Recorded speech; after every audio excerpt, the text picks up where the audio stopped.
Bismillahirrahmanirrahim. Yang kedua, lurus niatnya. Karena ada orang-orang yang memang niatnya untuk menikah itu salah.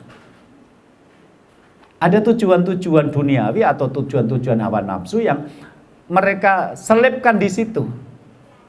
Misalnya, maaf, ada laki-laki yang menikah lagi. Itu ketika ditanya, ngapain sih kamu menikah lagi? Jawabannya apa coba? Menegakkan sunnah Nabi. Oke, benar menegakkan sunnah Nabi. Nah, kan ada janda-janda yang butuh pertolongan, Ustaz. Menurut saya menolong janda itu juga harus menikahi sih. Sejak kapan sih terjemahan menikahi janda, menolong janda itu sama dengan menikahinya? Sejak kapan sih? Sejak musim poligami tiba.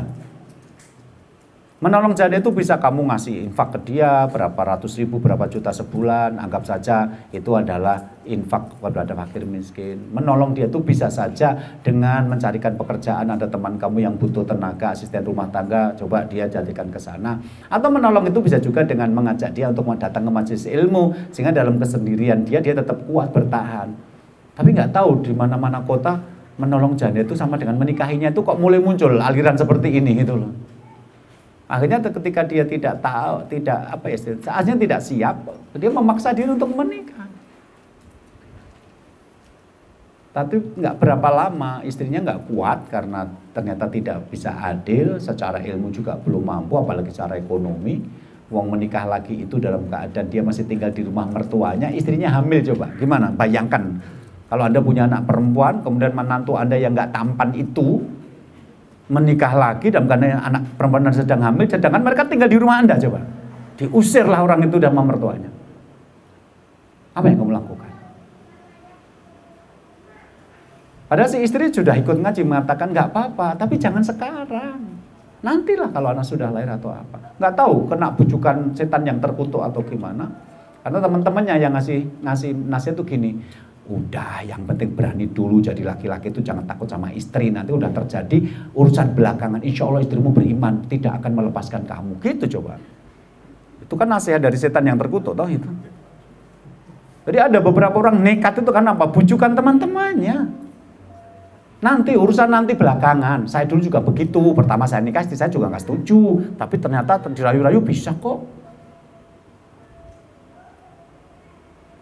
Akhirnya karena istrinya nggak kuat, akhirnya menggugat cerai. Lah kalau jadikan sinetron kan jelek banget judulnya. Kau nikahi janda dan kau jandakan istrimu. Gitu judul sinetronnya gitu loh. Jadi kamu berlagak menolong janda itu, tapi ternyata karena tidak bisa bersikap adil, malah sekarang istrimu menggugat cerai, akhirnya malah menjadi janda. Ini sinetron yang kamu inginkan seperti ini.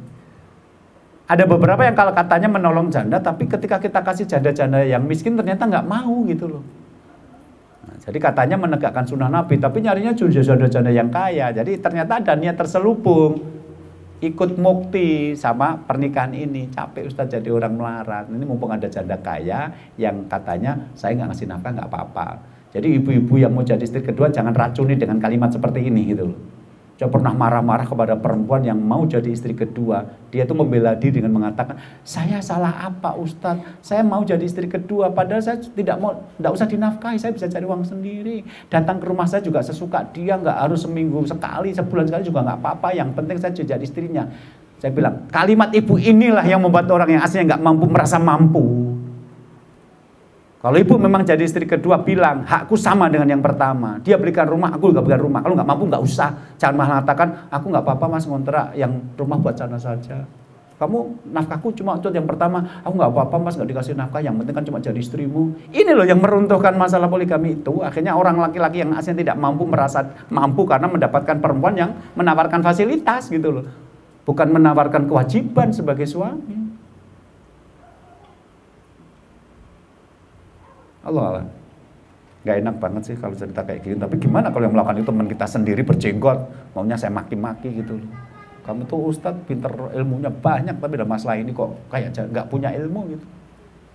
Udah gitu yang dinikahi bukan akhwat yang sudah ngaji lagi, baru ngaji-ngaji awal. Ya Allah. Syukran ya Rabbi, syukran. Hadaita qalbi, syukran.